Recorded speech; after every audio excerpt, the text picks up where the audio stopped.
ನನ್ನ ಎಲ್ಲ ಪ್ರೀತಿಯ ಕನ್ನಡಿಗರಿಗೆ ನಮಸ್ಕಾರ. ನಾನು ನಿಮ್ಮ ಸುಪ್ರೀತಾ. ಇದು ನನ್ನ ಮೊದಲನೇ ಡೈಲಿ ವ್ಲಾಗ್ ಆಗಿರುತ್ತೆ. ಆದಷ್ಟು ನಾನು ಡೈಲಿ ವ್ಲಾಗ್ನ ಮಾಡಿ ಅಪ್ಲೋಡ್ ಮಾಡೋದಕ್ಕೆ ಟ್ರೈ ಮಾಡ್ತೀನಿ. ಮೊದಲನೇಗೆ ಬೆಳಗ್ಗೆ ಬೇಗ ಎದ್ದು ಫ್ರೆಶ್ ಅಪ್ ಆಗಿ ವಾಕ್ ಹೋಗಿ ಬಂದು ನಾನು ABC ಜ್ಯೂಸ್ ಕುಡಿದು ನಂತರ ನನ್ನ ದಿನನಿತ್ಯದ ಕೆಲಸಗಳನ್ನು ಸ್ಟಾರ್ಟ್ ಮಾಡಿದೆ. ಇವತ್ತು ಗುರುವಾರ ಆಗಿರೋದ್ರಿಂದ ವಾರ ಮಾಡಬೇಕಿತ್ತು ಮತ್ತು ಹಾಗೆ ರಾಘವೇಂದ್ರ ಸ್ವಾಮಿ ಮಠಕ್ಕೆ ಹೋಗಬೇಕಿತ್ತು. ಅದರಿಂದ ಬೇಗ ನನ್ನ ಕೆಲಸಗಳನ್ನೆಲ್ಲ ಮುಗಿಸ್ಕೊಳ್ತಾ ಬಂದೆ.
ನನ್ನೆಲ್ಲ ಕೆಲಸಗಳನ್ನು ಮುಗಿಸಿ ಸ್ನಾನ ಮಾಡ್ಕೊಂಡು ಬಂದು ದೇವ್ರ ಮನೆ ಸ್ವಲ್ಪ ಕ್ಲೀನ್ ಮಾಡ್ಕೋಬೇಕಿತ್ತು.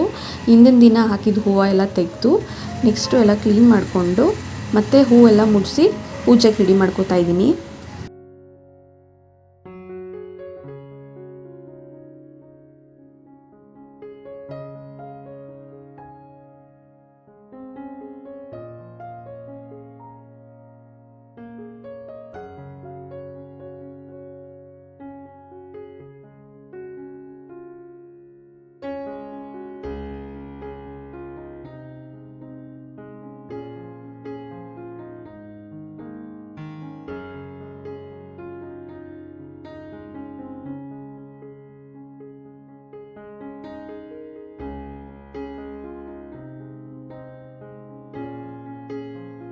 ಪೂಜೆ ಮಾಡಾದ್ಮೇಲೆ ನಾನು ಭಗವದ್ಗೀತೆನ ಓದ್ತಾ ಇದ್ದೀನಿ.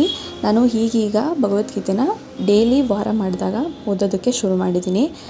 ಈಗ ಓದ್ತಿರೋದ್ರಿಂದ ಒಂಥರ ಮನಸ್ಸಿಗೆ ನೆಮ್ಮದಿ, ಸಮಾಧಾನ ಮತ್ತು ಪುರಾಣಗಳ ಬಗ್ಗೆ ತಿಳ್ಕೊಂಡಂಗೆ ಆಗುತ್ತೆ ಅಂತ ಡೈಲಿ ಒಂದೊಂದು ಪೇಜ್ ಆದರೂ ಅಟ್ಲೀಸ್ಟ್ ಓದ್ತಾ ಬರ್ತಾಯಿದ್ದೀನಿ. ಇದೇ ಮೊದಲನೇ ಬಾರಿ ನನ್ನ ಚಾನಲ್ನ ನೋಡ್ತಾ ಇದ್ರಿ, ನನ್ನ ಚಾನಲ್ನ ಸಬ್ಸ್ಕ್ರೈಬ್ ಮಾಡಿ, ಲೈಕ್ ಮಾಡಿ, ಶೇರ್ ಮಾಡಿ, ಪ್ಲೀಸ್ ಸಪೋರ್ಟ್ ಮಾಡಿ.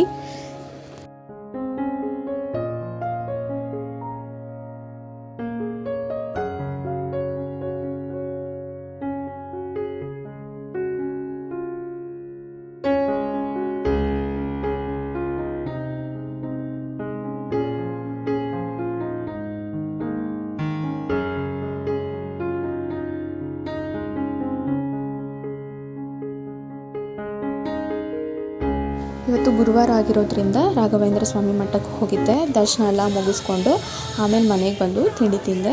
ಇದಾಗಿತ್ತು ನನ್ನ ಮೊದಲನೇ ಡೈಲಿ ವ್ಲಾಗ್. ಈ ವ್ಲಾಗ್ ನಿಮ್ಗೆ ಇಷ್ಟ ಆಗಿದ್ದರೆ ಚಾನಲ್ನ ಸಬ್ಸ್ಕ್ರೈಬ್ ಮಾಡಿ, ಲೈಕ್ ಮಾಡಿ, ಶೇರ್ ಮಾಡಿ, ಕಮೆಂಟ್ ಮಾಡಿ. ಇದೇ ರೀತಿ ನನ್ನ ಸಪೋರ್ಟ್ ಮಾಡಿ. Thank you for watch it.